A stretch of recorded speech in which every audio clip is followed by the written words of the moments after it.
I've said this before. I was doing an Insta Live with someone. Yeah. And it was a mental health Insta Live. And she just started reading off the stats of like black men being sectioned and the suicide rates. And obviously we all know the suicide rates is mad high, and we know the section rates with black men or even all men. But when you see the actual stats, something just clicked in my head. I was like, bro, you've got your debut album coming up. It would be almost a sin if it wasn't mental health related in any sort of way, especially knowing your journey. So I was like, what can I do to help? And then I thought, okay, let me use myself because I always use myself first as the test. Because we're all human beings, so if it works for me, it's gonna work on you. So I'm like, what helped me? How did you get out of all of this? You've been sectioned, you've had suicidal thoughts, you've been through depression. What helped you? And I was like, it was vulnerability. It was vulnerability. It was being able to like express myself. Maybe not even just to my friends, but even in my music. Being able to get that out of me somehow. And that's when I started studying vulnerability.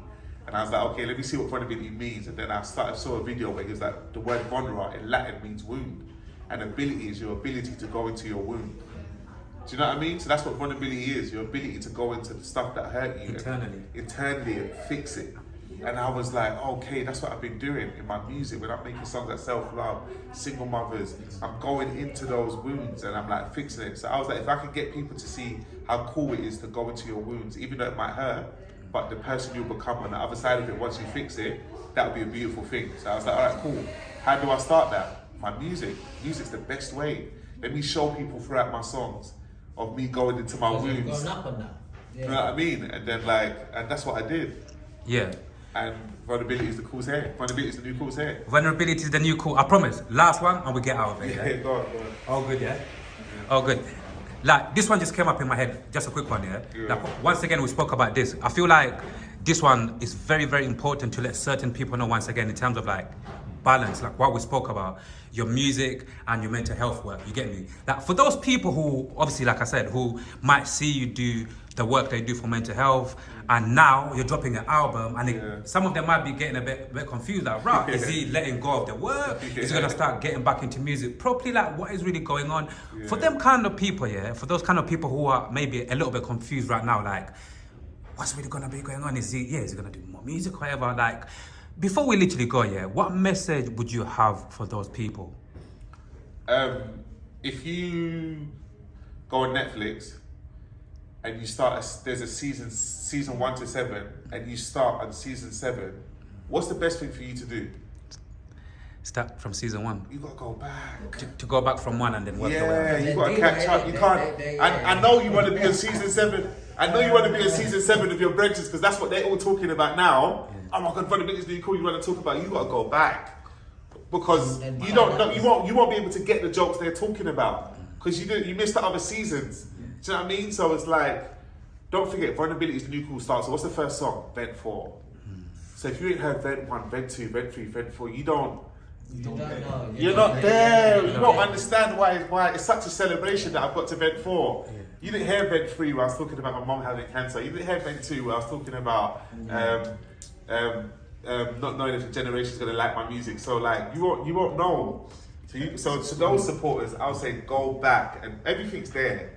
All the history's there. Go back, do your work. And in fact, Kendrick Lamar, I became a Kendrick Lamar fan from Good Kid, Mad City. So I was late. I missed out on the Kendrick Lamar EP.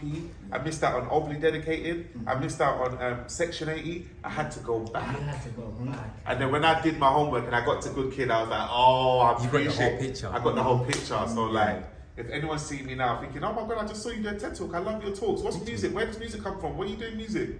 Then when they go back, they'll get to this, they'll come back and be like, oh, this makes perfect. In fact, keep doing both of them because I see why you're doing both because they go hand in hand. You know what I mean? But they won't understand it until they go back, so you've got to go back. That's why history's there. That's what history's there for. It's history, isn't it? Yeah, it says to know where you're going from, you've got to know where you're coming from. That's what it's there for. Yeah. Nah, this is beautiful, man. A celebration, a beautiful day, brother. Yes. Once again, congratulations, bro. Thank you, bro. Yeah, congratulations. And continue, bro. Continue. You get me, my brother. Continue inspiring us. I heard it yesterday. Yeah. Jeez. I heard it yesterday. Yeah. Yo, I went through the tracks. I tell you what, yeah, I can't even choose one track. When you do, though, let me know. Yeah, I will do, obviously. But I did. Eddie was it kept me up. Yeah. It literally kept me up, man. Thank you, bro. Yeah, I appreciate you, man. Everyone appreciates you, bro. But yeah, my brother, all good. Yes. Extra hours. Extra hours. You done already. Yes. You get me? Peace, my brother, yeah? Love. Peace.